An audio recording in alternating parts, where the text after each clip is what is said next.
So for this video, I'm going to talk about adaptation for different race paces, as well as how to handle paddling with other people, because it's a team sport.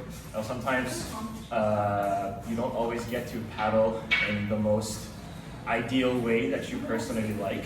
So, for example, the person in front of you could be rushing, could be dragging. So if they do this, you're dragging, and then you don't really know what to do, but you want to keep the pace.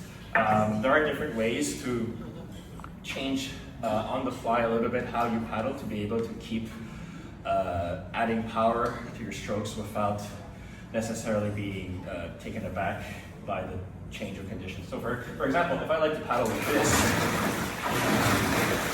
is, let's say, my ideal paddling, but then somebody is dragging their paddle or they're completely off sync, so I don't get to reach quite as far here. So what do? Is I can shorten my stroke, right? But if I just shorten my stroke, I don't quite get the depth or the horizontal motion that I'd like to have. So what I can do is add a little bit more torque by shifting a little bit upwards my bottom hand, so then I feel more the resistance of the water, all the while having less amplitude. And I can also get more depth in the water to reach that stagnant water and keep pushing forward. So this is one way to have less amplitude to make do with having less room in front of you. If the pace starts going very fast and you're feeling tired, so let's say you are a little bit less trained than the rest of the boat and you feel that you're struggling to keep up.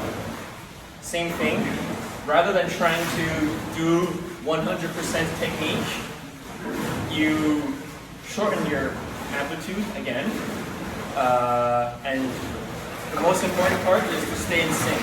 So if you hold it slightly higher, it's easier to increase the stroke rate and keep up with the boat. It's less optimal, but at least you still feel the resistance of the water.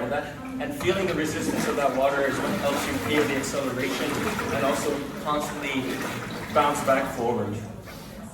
Another thing is if you feel that the boat is too slow for you and you need to and you feel like you're not feeling the resistance of the water anymore because the boat is too slow, and you're having trouble exiting because it's too slow and you have to feel like you have to explicitly pull out.